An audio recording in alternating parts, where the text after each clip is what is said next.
This is Houston. Say again, please. Houston, we've had a problem. We've had a main beam undervolt. Roger, main B undervolt. Okay, stand by 13, we're looking.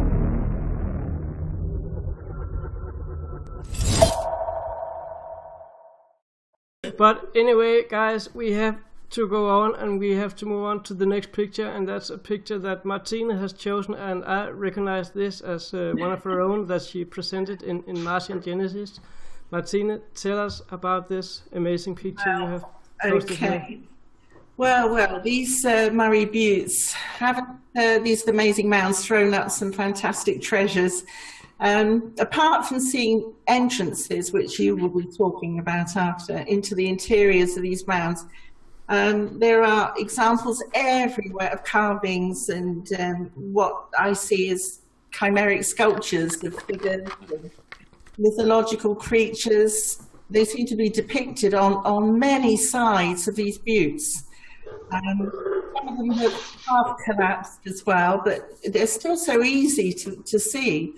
In many instances, they're sort of reminiscent of our own fantasy creatures from our own myths and legends, going back as far as South American, ancient Greek and Mesopotamian, Sumerian civilizations. We see hybrids and chimera, half human, half beast, which of course, our very own, the Sphinx in Egypt, typifies this. We're also sort of familiar with these Egyptian gods such as Horus, who has a falcon head on a human body. And anyway, these we're also very familiar in Greek mythology. We see sculptures, friezes of the lion, goat, serpent hybrids, and the centaur, Pegasus, half man, half horse.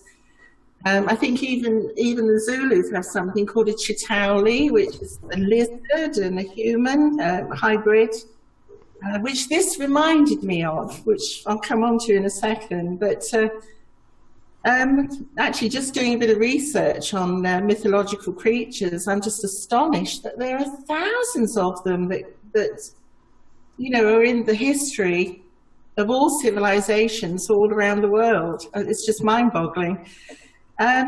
Right, so in my image, there appears to be the sort of almost like a three-dimensional stone collage of sculptures.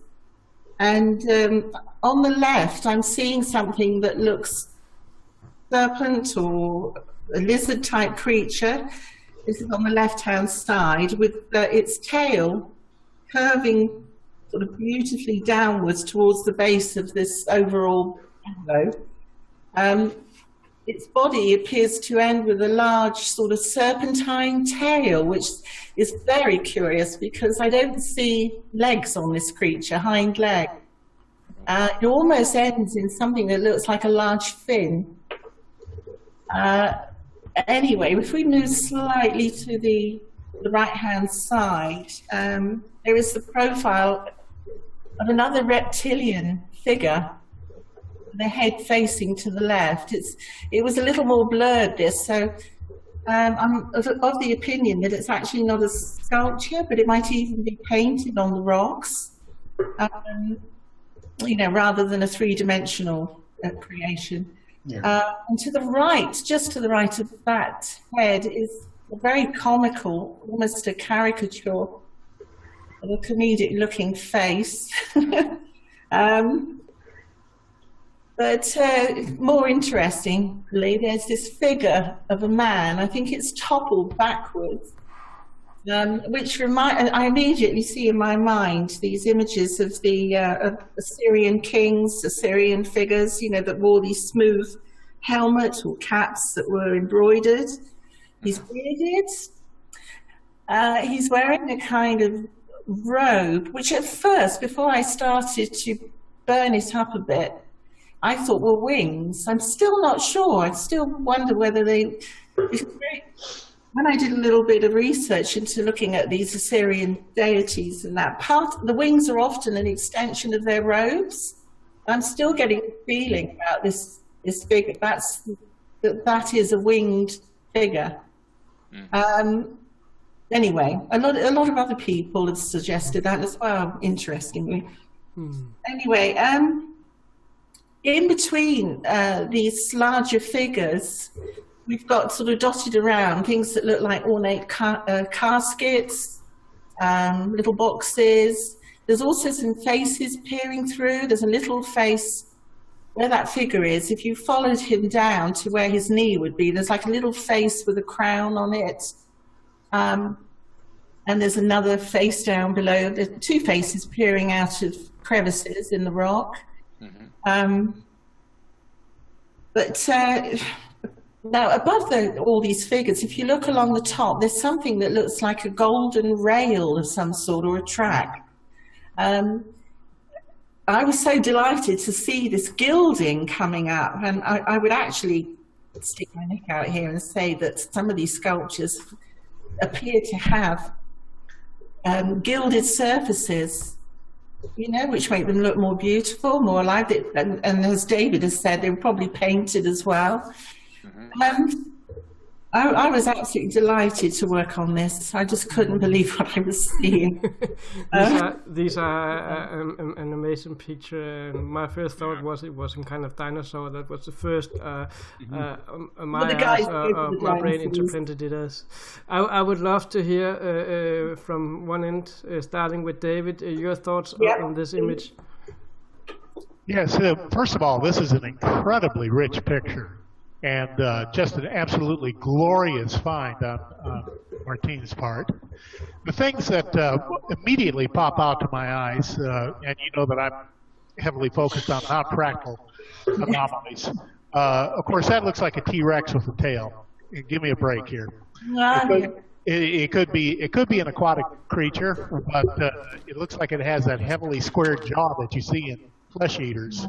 So who knows, but boy, that is just too clear to ignore. And then going up at 11 o'clock from the mouth is that strange, twisted, like object. That is clearly not natural. And then to the right, the squares that Martine mentioned. But every square inch of this photo has something that stops you in your tracks. And I don't see how anybody can look at it and say it's fake or it's phony or you're just it's pareidolia or whatever you want to call it. The statue of the man is very compelling. The other serpent looking to the left is also very compelling. The comedic face. I mean, everywhere you look, you've got something that you can drill down into, and it just puzzles you. But congratulations on a fantastic find, Martine. I have to say that Linda also spotted this area. I must give credit to Linda. It looks like we both found it at the same time. I was on Midnight Planets, and I think she was probably on Nev's Gigapan, so I had no idea.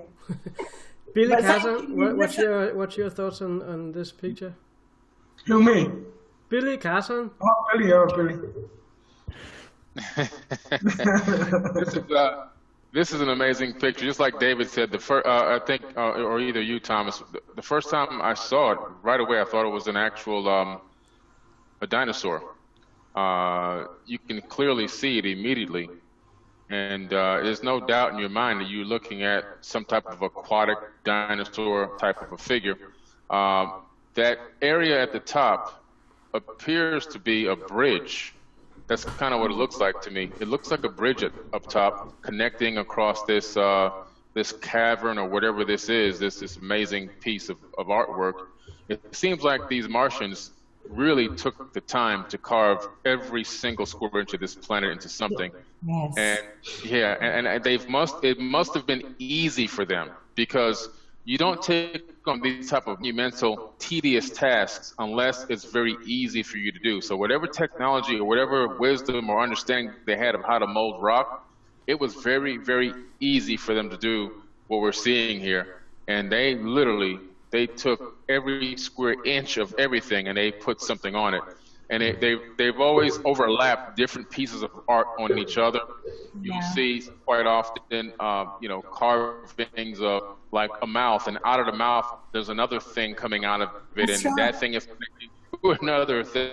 And But what really is amazing, as you guys know, I love to find cars on Mars. And Billy Carson, your sound just, sorry to interrupt you, your sound just disappeared for in this picture. 10 seconds here. If you look can you repeat what to you the said? lower, so there's actual car. Oh, no.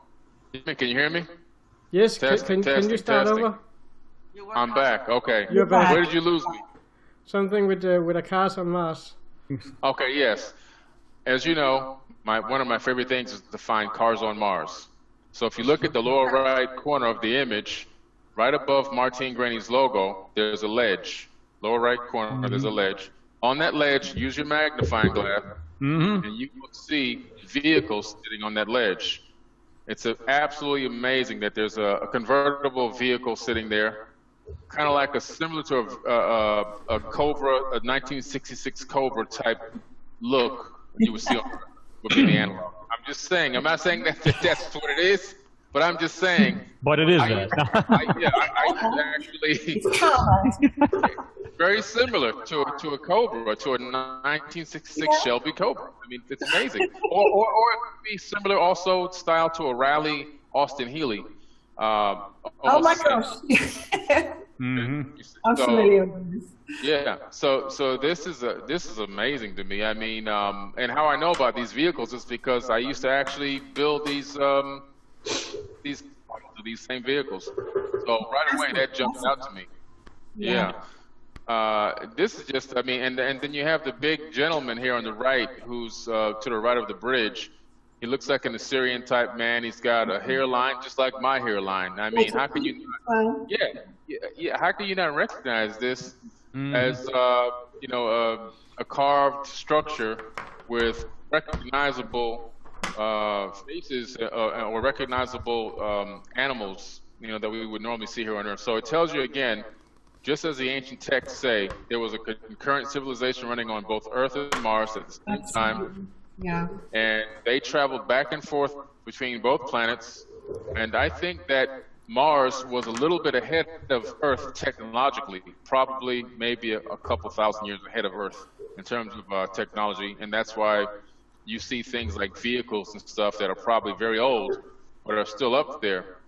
Another thing that I did find was that to see these type of structures that potentially could be made out of metal, there has to be a very different type of an atmosphere there, or some of them might not be as old as we think, because I think metal left out in the open could survive for no more than between 80 to 300 years, depending on the elements and rain and weather and things like that. Unless it's old. Yeah. And so you just don't know. I mean, just really, how old is this stuff? We really don't know. Some of it could be deep, ancient, millennia. Some of it might not be as old as we think. It could be 2,000-3,000 years ago. I mean, but it's Or amazing. they could be carbon composite. Could be carbon composite, absolutely. We don't know what the fabric is made of. Absolutely, you're 100% correct with that. If it's carbon composite, it'll still be sitting there right now, and just as strong, stronger than steel, actually. So, we must still all remember that we don't know what technology was used back then. We don't know, as David just very correctly said, what composite has been used. Correct. We don't know much. We only know what we've been told, and what we've been told is simple information from NASA. And we can ask ourselves, can we use that for much? Actually, no. Then we have all the stories and experiences that are giving their versions of what they believe or have seen or have experienced on Mars, or with people who said they have been there, and so on and so on. We don't know much about anything about Mars except the few pictures that we are getting from NASA. Absolutely. I'm sorry to interrupt you, Billy, but I would like to move on to Chris, because we have two more that have to give their versions of what they are seeing here in Martine's picture. I hope it's okay. Chris, would you tell what you see in Martine's picture? Yeah, this one's phenomenal. I mean, there's just something in every inch of this photo. I mean, and Billy, I didn't even notice that what looks like a little car type thing. It looks like I didn't even notice that until you said it. And I was just like, what is that? But I'm wondering now, how big is this, Martine? Do we know how big this area is? Nev's the expert on the sizing. Do you know how big this area is, or the distance from the camera? Any idea? The distance from the camera, it's roughly around about 200 to 300 meters, I would think, just off a guess. I can find out, but it would take some time. Roughly about 200 to 300 meters away. 600 feet. So we're not talking about a long distance away. No. But see, I'm wondering if this was some kind of structural kind of thing, and then what they have is a bunch of statues depicting a certain scene at some time, kind of like what we did here with our Colts and stuff like that, where they, remember like the where they seen our helicopters from the Army and stuff like that, and then these Colts, they would actually build these planes and and these runways and stuff like that. It could be something similar to that. Maybe it's structural, but what you got, and that does look like a T-Rex. There's no doubt. On the left, I didn't even notice the other one in the middle, which looks kind of ghosted a little bit, but you can see that almost looks like some kind of weird depiction of a dinosaur or something. Velociraptor, doesn't it? Yeah, it does. And then you've got the fellow there on the right-hand side, but yeah, I mean, there's a ton going on here. I'm wondering if it's some kind of like part of a structure itself, and these are all like statues, all just kind of like, depicting a scene at one point at what they saw, and they carved it out. Yeah. But yeah, this one's phenomenal. This is great. Neville Thompson? Yeah, if you actually take a look at the whole pan itself, you can actually see in different areas, you can see where there's been buildings standing, you can see the foundations, you can see where the walls have been. To the left of what Martine's picked up on this wall, to the left there's you can see walls, you can see like an opening into like an opening where there's walls around, But anyway, I'll get back to this area here. Sorry. Right, what I'm thinking is, ages ago when there was water here, what's happened is when Mars was destroyed, what's happened is it's been like a tsunami, and everything's being being pushed about and broken off and pushed into corners and things like that. It looks as if it's a corner where everything's just being washed against, and it's stuck there, stuck there in the mud. But you can see like on the walls, you can see carvings, you can see stuff like that, sometimes in the past when I was on when the rover was in Victoria Crater, what they did, what I thought they did anyway, whenever they found a flat piece of wall or like a smooth bit of wall, they carved things into it, like a bit like a public photo album, sort of like, right? Then over time, once the spaces got smaller and smaller, they've carved things inside of within it. Yeah, with what space you can see. So they try to use up as much space as what they can find in that area, so that it's a bit like where people can come by and view like a public gallery or something like that. But with them not having any trees or anything to write on or stuff like that, they use the stone around them. That's why everything is covered in carvings and writing and things like that, because it's a way of leaving a record of what's happened and what's been there and stuff like that, But I found that the Martians could absolutely draw like things are real and carve things that were really highly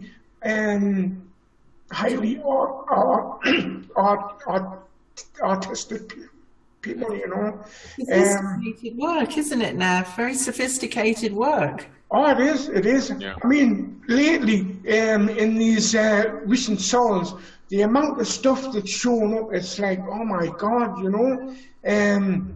I just think it's really far too much for NASA to hide, and the stuff they've taken out is probably 100 times better than what we're finding, you know. And these things that they're leaving showing, they're nothing really, you know, compared to what they're hiding. Yeah, because what they can hide now is they can totally change the picture, you know. But they're not going to. What's the point of changing the whole picture? Because it's pointless the rover's been there, really, you know, and pointless them showing the images for people to see. But no, these recent pans there are just absolutely covered in stuff. And these buttes we're seeing, these are man-made. These are not natural things. These were man-made because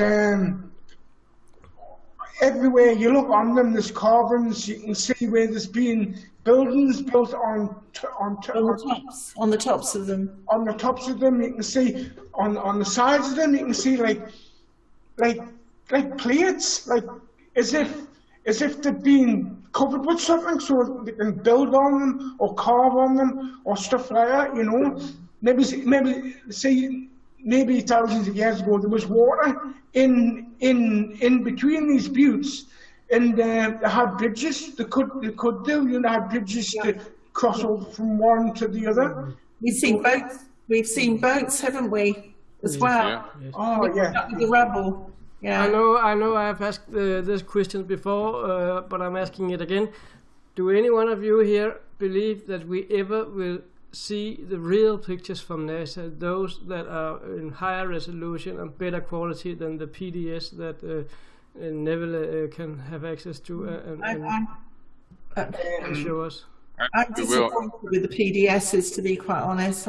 I've discussed this with Nev because it's given them a chance to actually destroy some of the original evidence. In fact, I've actually got 2 images, which I think I've shown you before, comparison images. I think they've had plenty of time now because they hold on to these so long before they release the PDSs anyway. And we look what some of our original ones are more honest than what we're seeing now. I was wondering why did NASA set a time limit for 24 hours for satellite image from when they have them till they have published them? Why did they need a limit of 24 hours? Why not just stream them? You can go in, correct me if I'm wrong, I think it's when you go to NASA's homepage and find Mars Odyssey, I think you can get what they described as live stream, but when you're getting closer to it and reading into it, you will find out that there is a delay for up to 24 hours on this so-called live stream, where the newest satellite image is crossing the screen in a very small little bar. That's something I wondered about. Well, the more important, simpler question is, why manipulate a photo if there's clearly nothing there but rocks?